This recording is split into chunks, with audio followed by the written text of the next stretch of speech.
Mari kita berdoa sebelum kita belajar firman Tuhan. Bapa di sorga, kami mengucap syukur dan terima kasih.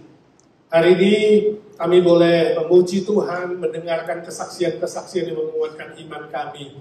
Membuktikan Tuhan Yesus itu hidup dan mendengar doa dan memelihara, menyertai kami anak-anakmu satu persatu dalam setiap pergumulan. Banyak hal yang kami belum mengerti atau tidak mengerti. Tapi kami yakin Tuhan tidak pernah salah dan Tuhan terus bekerja tanpa berhenti. Hari ini kami mau teruskan belajar firman-Mu. Tuhan siapkan hati pikiran kami, urapi hamba-Mu yang lemah, terbatas, hina, dina ini, jadikan dia saluran berkat buat kami. Kami meminta kekuatan ekstra, meminta hikmat surgawi, supaya apa yang kami pelajari kami mengerti dan boleh kami pakai secara praktis dan nyata dalam kehidupan kami. Dalam nama Tuhan Yesus kami berdoa dan memohon berkat Tuhan. Amin. Saudara, hari ini kita akan lanjutkan serial Apologetika Kristen, ya. Serial pembinaan iman Kristen untuk menjawab pertanyaan-pertanyaan yang akan muncul di dalam saudara membela iman ataupun di dalam mengabarkan Injil Kristus.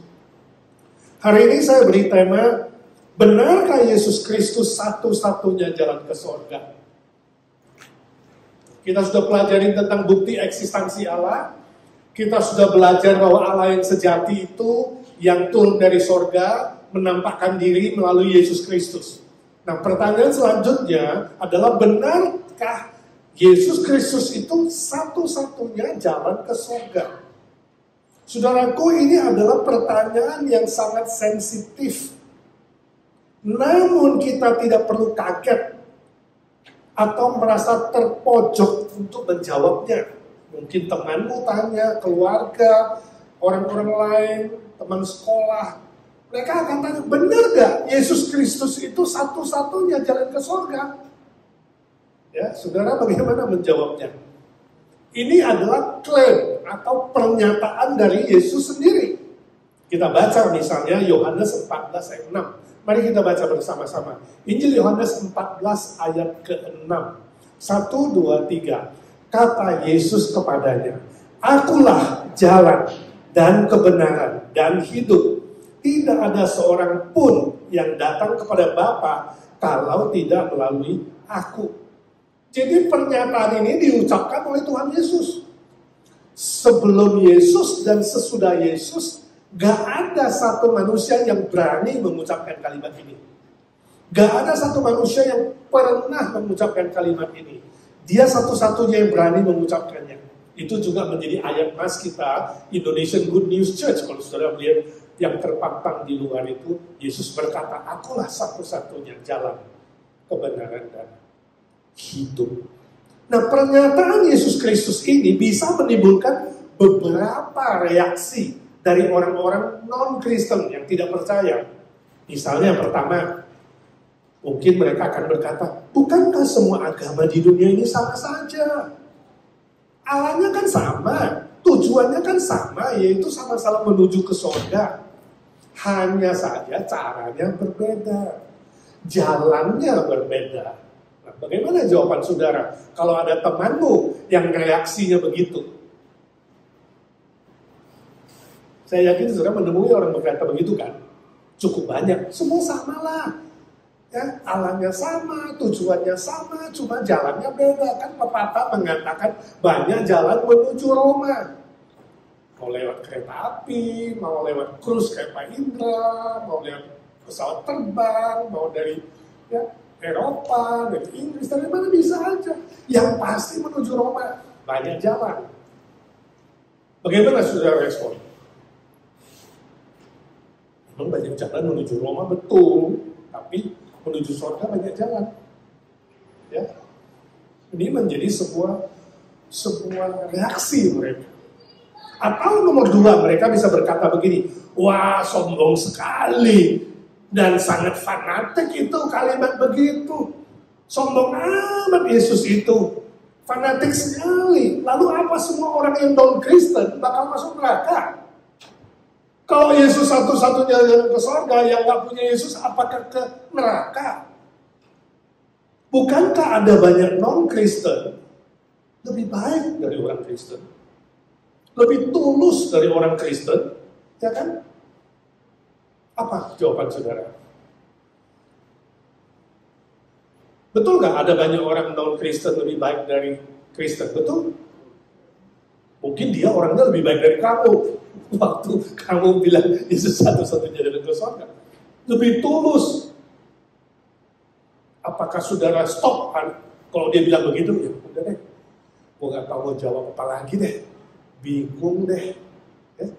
Mari kita lihat. Langkah pertama, dalam menghadapi pertanyaan di atas, adalah soal kebenaran itu sendiri. Jadi saudara harus fokus. Fokus kita adalah kebenaran itu. Kebenaran yang diucapkan oleh Tuhan Yesus.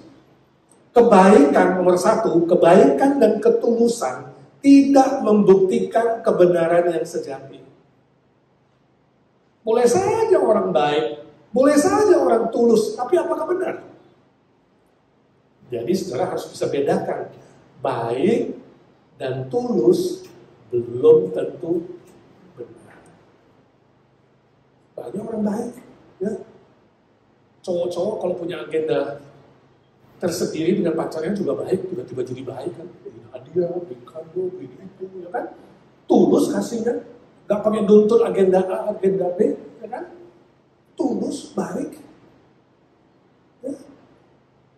Tapi apakah benar? Belum tentu. Mungkin dia mau jadikan anak perempuanmu istri ketiga. Mungkin dia itu dapat uangnya dari berjudi. Mungkin dia juga seorang koruptor. Baik, tulus, belum tentu benar. Jadi gak ada hubungannya dengan kebenaran. Nomor dua, intensitas atau kerajinan dan semangat dalam iman kepercayaan. Jadi ada orang juga agama tertentu luar biasa semangatnya, betul nggak? Luar biasa rajinnya, luar biasa sembahyangnya, luar biasa. Orang Kristen doa 3 kali, dia doa 7 kali. Orang Kristen nggak pernah puasa, dia puasa Senin Kamis, ya kan? Ke gereja atau ke tempat sembahyang, bukan gereja dari pagi sampai malam. Waduh, luar biasa. Intensitasnya itu, ya, ketekunan, kerajinan, semangatnya. Tidak membuktikan kebenaran yang sejati. Nah, kita harus buka logikanya. Silakan ini mau rajin, ini mau hebat, hafal ayat, doa sampai siang malam, berjam-jam. Tidak ada hubungannya dengan kebenaran. Belum tentu benar. Jadi, jangan saudara campur aduk dengan kebenaran. Ketiga, kebenaran itu yang sejati, kebenaran yang benar-benar asli, terletak pada kebenaran itu sendiri. Nah, ini perlu ada agreement dulu, persetujuan bersama. Mari kita bicara soal kebenaran. Kebenaran itu tidak terletak pada ketulusan dan kebaikan. Kebenaran itu tidak terletak pada intensitas kegiatan dan semangat. Tapi kebenaran itu terletak pada kebenaran itu sendiri. Dan harus dibuktikan secara fakta, faktual dan historis. Sejarah. Nah, itu ada agreement itu dulu sebelum membahas proklamasi Yesus Kristus. Nah, saudara mulai namanya membuka pikiran manusia. Ini namanya apologetika. Nah, membahas soal agama-agama lain, ada dimensi emosional yang sangat sensitif. Jadi kalau dia mulai bertanya, kan agama-agama lain juga baik. Emangnya agama-agama lain masuk neraka? Nah, saudara jangan terjebak menjawab yes or no, ini menjadi bahaya ini. Ya ingat, ada unsur emosi, ada unsur yang sangat sensitif di situ. Jika tidak sangat-sangat dibutuhkan, jangan terlibat perdebatan. Jangan terlibat menjelaskan agama orang lain. Ya. Apalagi kemudian saudara tidak sadar meremehkan atau memojokkan agama lain. Jangan.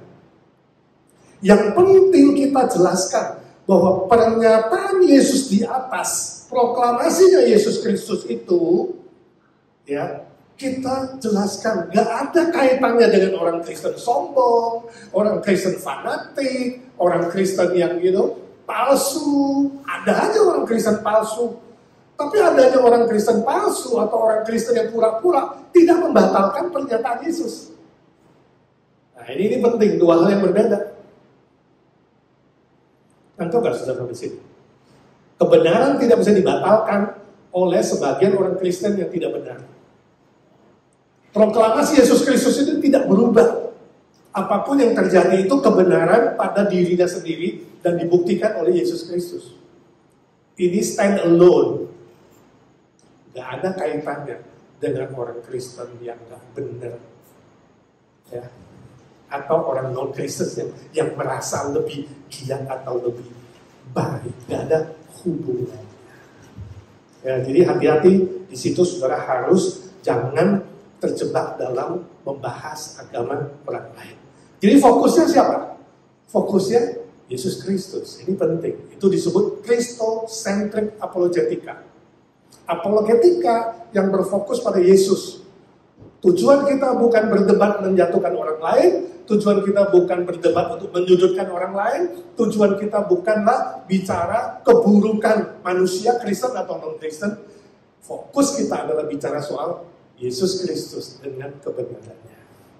Nah ini penting. Jadi waktu kita berbicara, berkomunikasi, kita sudah punya sebuah strategi dan punya sebuah posisi yang jelas. Saya tidak mau diselewengkan untuk bahas topik-topik yang gak perlu. Saya mau fokus kepada Yesus Kristus dan kebenarannya. Ini penting sekali. Ya. Mari kita baca Matius 10 ayat 16. Ini yang diajarkan oleh Tuhan Yesus strateginya.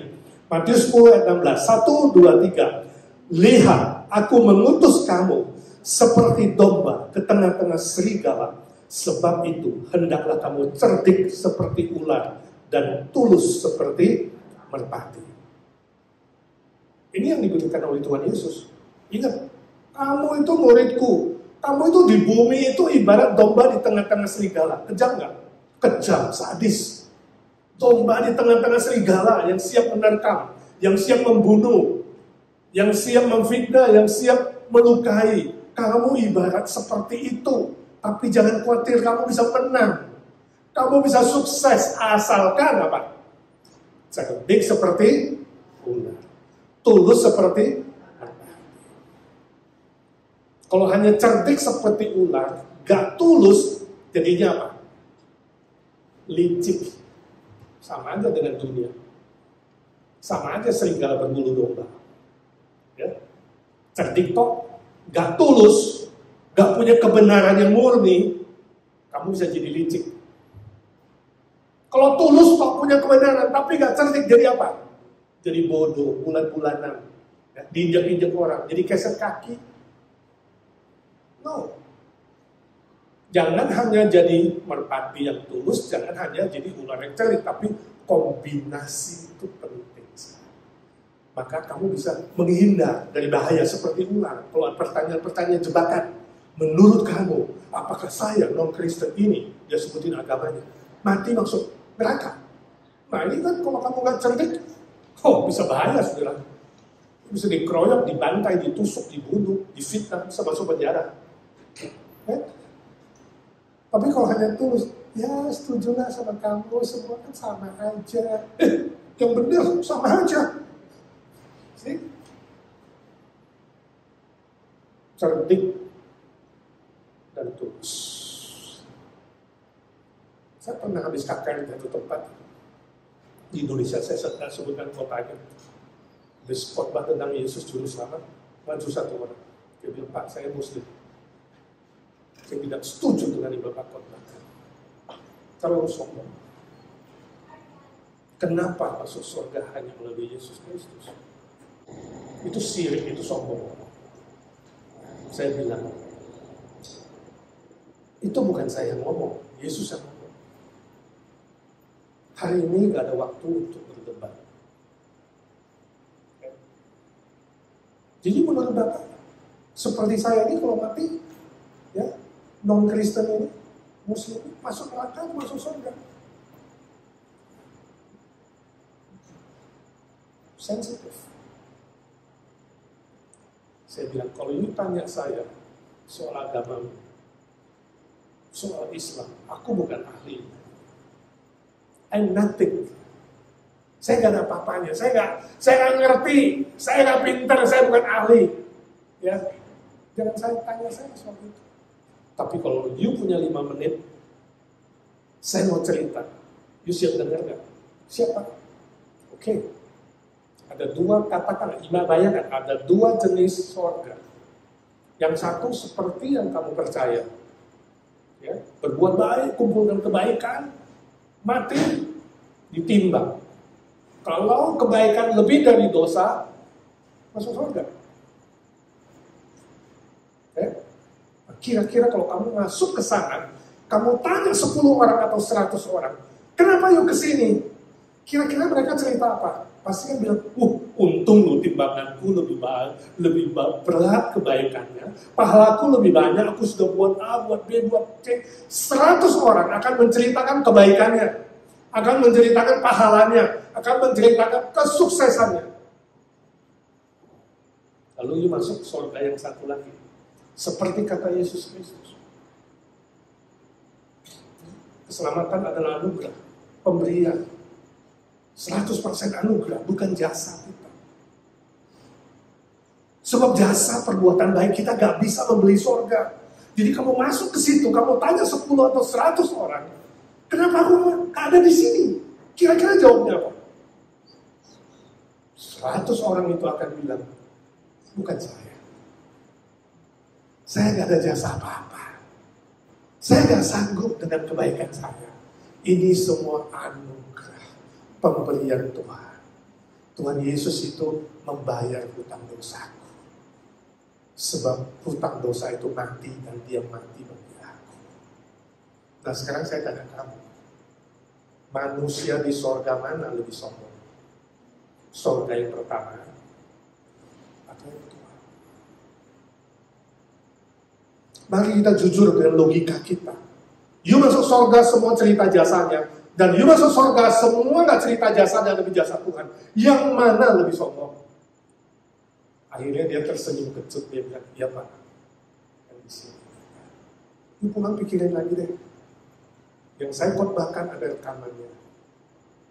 Itu perkataan Tuhan Yesus. Saya tidak mau bahas soal agama lain, tapi Yesus adalah satu-satunya jalan ke surga.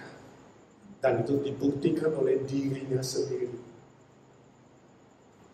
Nah kita putus sampai situ pembicaraan. Hopefully dia pulang, dia mikir, dia bisa menganalisa, dia bisa memikirkan kembali kebenaran yang sudah dikotbahkan. Jadi saudara jangan terjebak untuk membahas agama lain. Bukan urusan kita. Ngaku dengan tulus, aku gak ngerti agamamu. Aku bukan ahlinya soal agamamu. Tulus, tapi juga cerdik. Kamu punya 5 menit, aku ceritakan imanku. Jadi yang kamu ceritakan adalah Yesus Kristus yang mati dan kemudian bangkit kembali. Dan dia adalah kebenaran yang sejati. Cerdik seperti ular, tulus seperti merpati. Nah, dari sudut iman Kristen, pernyataan Yesus Kristus di atas, kita terima sebagai kebenaran. Sebagai orang Kristen, kalau Yesus bilang, akulah satu-satunya jalan ke surga. Saudara terima gak? Terima, kita percaya sebab Yesus bangkit kembali. Dari sudut iman Kristen. Ini sebuah wahyu khusus. Wahyu yang datang dari surga. Pemberian Allah Bapa di dalam Yesus Kristus. Dia turun ke dunia. Masuk ke dalam sejarah manusia. Ada dalam sejarah kebenarannya. Ya, kita terima. Ini bukti sejarah. Ini fakta sejarah. Yesus satu-satunya jalan kebenaran dan hidup sebab dia bangkit kembali. Nah, bagi orang yang tidak percaya, jelas mereka punya hak penuh untuk terima atau tolak. Kita gak ada alasan, kita gak ada satu agenda untuk memaksa orang percaya, bukan tugas kita. Dia bisa percaya, kadang-kadang Roh Kudus. Dia belum bisa percaya, mungkin dia harus dengar lebih banyak. Jadi kita gak ada unsur pemaksaan. Kita tidak setuju dengan istilah kristenisasi. Gak ada kristenisasi. Yang ada adalah proklamasi. Kita umumkan, dia mau percaya, dia punya hak penuh. Dia tidak mau percaya, dia juga punya hak penuh. Kamu bisa ngomong. Tapi manusia boleh punya hak penuh menolak kebenaran, tapi tidak berhak mengubah. Nah, ini harus penting, saudara harus tahu. Dia tidak berhak mengubah kebenaran ini sesuai keinginan hatinya, sesuai definisinya. Oh, jangan bilang gitu dong, masa Yesus satu-satunya jalan? Harusnya kamu bilang semua jalan sama. You mau mengubah kebenaran ini, gak bisa. You boleh tolak, you boleh gak setuju sama Yesus, tapi you gak bisa berhak, dan saudara juga gak boleh setuju untuk mengubah kebenaran itu. Nah, ini kelemahan liberal nih, Kristen liberal nih. Kemudian kompromi, negosiasi, lalu menerima yang lain, sama aja banyak jalan. Jadi universalisme, saudara. Ya, jelas. Boleh tolak silakan. Tapi you tidak berhak mengubah menurut definisi kamu, menurut keinginan kamu. Kita kasih contoh logika. Hukum lalu lintas. Kalau merah stop, kalau hijau jalan ya. Kalau kuning hati-hati. Silakan, ini mau nabrak lampu merah, silakan. Tapi peraturan itu nggak berubah. Kebenaran itu tidak berubah. Bahwa merah harus stop, hijau harus jalan. Silakan, lu mau langgar, go ahead. Tapi nggak bisa mengatakan, ya kita ubah yuk, ya nggak bisa. Itu ditentukan oleh siapa? Pemerintah. Bukan oleh pelanggar hukum. Karena you menolak, you melanggar hukum, lalu you mau ubah.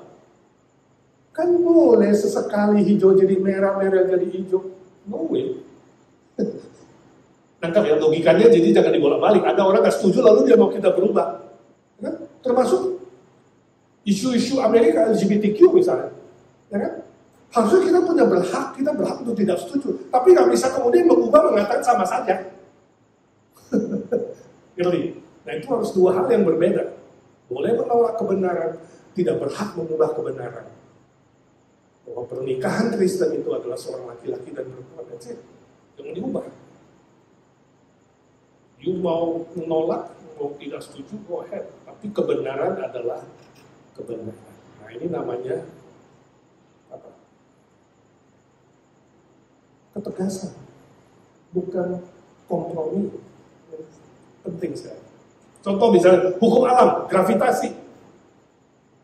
Setiap barang yang dilempar pasti jatuh, gravitasi, daya tarik bumi. Lu mau melanggar silakan. Tapi nggak bisa diubah, itu diciptakan Tuhan, nggak bisa diubah. You mau nggak percaya ada gravitasi, silakan lompat aja dari lantai 10. Siapa lu nggak jatuh? Itu nggak berubah. You like it or you don't like it, suka atau tidak suka. Tolak atau terima, gravitasi itu ada. Daya tarik bumi di planet ini. Nah, dengan contoh-contoh begini mereka mulai terbuka. Terserah dong mau percaya gak percaya, pasti kata-kata Yesus itu gak akan berubah. Dia umumin itu gak akan berubah. Jadi fokusnya sekali lagi kepada Yesus Kristus. Kalau dia udah setuju sampai titik ini, mari kita bahas sekarang. Pernyataan Yesus itu, fokus itu, ya caranya bagaimana? Fokus kepada Yesus. Caranya adalah mengajukan pertanyaan tentang klaim Yesus Kristus itu. Ya, secara logis Yesus bilang, akulah jalan satu-satunya ke surga. Cuma ada 4 possibility, 4 kemungkinan. Yang pertama apa? Yang pertama, dia bohong. Yesus bohong. Yang kedua apa? Dia gila. Gila kali ya. Satu-satunya jalan ke surga. Kemungkinan ketiga apa? Oh, itu cerita dongeng zaman dulu, abad 1. Cerita fiksi zaman dulu. Atau yang keempat, itu benar. Jadi cuma ada 4 kemungkinan. Kalau Yesus mengatakan, akulah jalan kebenaran dan hidup. Cuma ada 4 possibility kemungkinan. Pertama, dia bohong. Kedua, kemungkinan kedua, dia gila, gak waras. Yang ketiga, dia apa? Cerita dongeng. Buatan manusia, fiksi. Atau keempat apa? Memang kebenaran yang betul. Nah, kalau saudara tolak, kita bilang sama orang itu, kalau kamu menolak Yesus, perkataan Yesus ini, you bilang tidak benar, maka sisa berapa? Sisa 3. Dia bohong, atau dia gila, atau dongeng. Nah, sekarang kita lihat satu persatu. Apakah Yesus itu pendusta? Nah, Kita baca dong dalam sejarah kesaksian orang-orang, kesaksian sejarawan, kesaksian tokoh-tokoh yang pernah mencatat dia, orang-orang besar di bumi ini. Mereka Kristen atau non-Kristen mengaku Yesus adalah guru moral yang baik. Termasuk siapa? Mahatma Gandhi, tokoh Hindu, mantan Perdana Menteri. Dia kuliah di Inggris, dia baca semua tentang Yesus. Dia kagum, tiap hari baca khotbah Yesus di bukit. Kalau orang non-Kristen seperti Mahatma Gandhi aja mengaku Yesus adalah guru moral yang sempurna, perfect. Kamu bilang dia pendusta.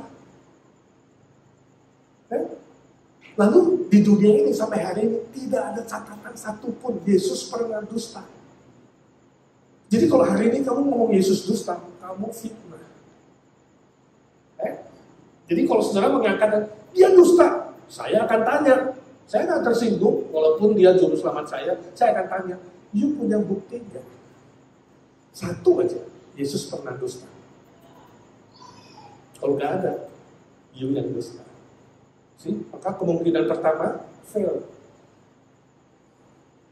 Kemungkinan kedua, apakah Yesus gila? Tidak waras. Coba lihat kehidupannya. Coba lihat mujizat-mujizat yang dilakukan. Coba lihat dia 3,5 tahun pelayanan. Dia mati, dia bangkit, dia naik ke sorga. Catatan sejarahnya ada di situ. Bahkan waktu dia disalibkan oleh musuh-musuhnya di atas kayu salib, 7 kalimat agung yang dia ucapkan. Dia gak pernah marah, dia gak maki-maki, dia gak teriak-teriak, dia tidak depresi, dia mengampuni. Dia bilang dia gak waras. Kita manusianya kalau dapat stres persoalan berat aja kita udah kayak setengah waras, betul gak? Dia masih waras, 7 kalimat agung, diakui oleh seluruh dunia. Dia bilang dia gila. Gak ada satu psikiater yang bisa menganalisa bahwa Yesus itu gila. Justru waktu dia menderita, mati di salib, dia begitu stabil, lebih dari orang-orang yang waras. Kalau mau bilang tanda kutip ya, justru yang membencinya dan membunuhnya itu kurang waras. Jadi kemungkinan kedua fail. Kemungkinan ketiga, apakah itu dongeng? Apakah itu fiksi? Coba kita lihat catatan sejarah tentang Yesus mulai abad pertama. Di abad 1 sampai 4 ada puluhan ribu catatan sejarah di museum-museum yang terkenal mencatat sejarah Yesus Kristus. You bilang itu cerita fiksi? You bilang dongeng? Terus terang ya, kita yang benar-benar gak fiksi aja, cerita kita gak ada loh di museum. Coba, teman-teman misalnya bilang, ada gak sekeping tentang hidupmu atau kakekmu yang disimpan di British Museum? Gak ada. Atau di New York Museum? Gak ada. Toko ini puluhan ribu keping disimpan di museum. You bilang dongeng? Terus terang ya, membuat cerita dongeng itu susah. Kalau masih banyak yang hidup di abad pertama. Di abad pertama Yesus hidup kan? Banyak orang kan? Terus bilang Yesus bangkit. Terus dibilang apa? Gila dong. Bilang dongeng dong. Atau zaman inilah kita mau bercerita dongeng. Misalnya kita bilang, Presiden Trump itu ya pernah mati dan bangkit lagi. Kira-kira pada percaya kan? Terus bisa bertahan, dicatat di sejarah, bertahan terus ratusan tahun. Yuk kira buat cerita dongeng gak Pak? Ngarang-ngarang tentang Yesus. Susah. Jadi kemungkinan ketiga, salah. Kalau 1, 2, 3 salah, maka sisa yang mana? Nomor 4. Yesus itu kebenaran. Fakta sejarah. Dia satu-satunya jalan ke surga. Yang dibutuhkan adalah kerendahan hati. Menerima fakta kebenaran. Amin. Kira-kira saudara udah bisa diskusi belum soal ini? Ini pelajaran apologetik nih saudara ya. Saudara mulai membuka pikiran orang, sudah menjelaskan possibility-nya, gak ada kemungkinan lain. Mau gak mau, kalau jujur, tulus, dibilang tadi tulus, jujur, rendah hati, harus menerima Yesus Kristus satu-satunya jalan ke surga. Minggu depan kakak ada saudara tolong bawa 1 jiwa. Dites. Aplikasinya, saudara, aplikasi. Pertama, belajar lebih beriman kepada Yesus Kristus satu-satunya jalan ke surga. Walaupun ada banyak tantangan, cobaan, dan penderitaan dalam perjalanan hidup saudara. Nah, kadang-kadang waktu menderita, waktu susah, waktu stres, waktu depresi, iblis mulai bisik-bisikin.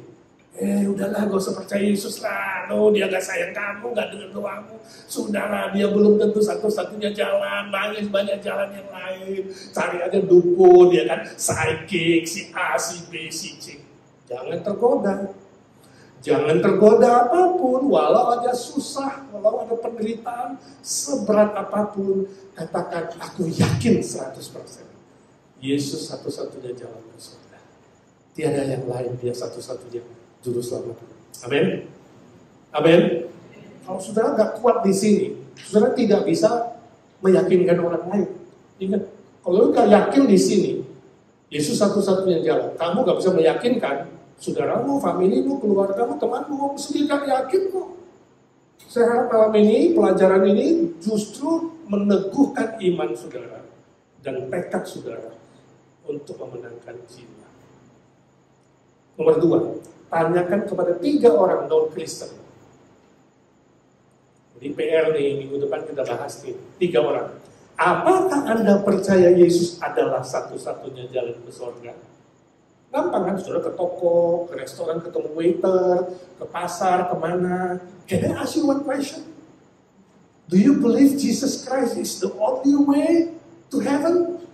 Apakah kamu percaya Yesus satu-satunya jalan ke surga? Nah, saudara, dengar reaksinya. Saudara boleh catat. Kalau ada waktu jawab dengan tulus dan cerdik. Tapi kalau nggak bisa jawab, catat, bawa ke sini, kita bahas. Setuju? Amin.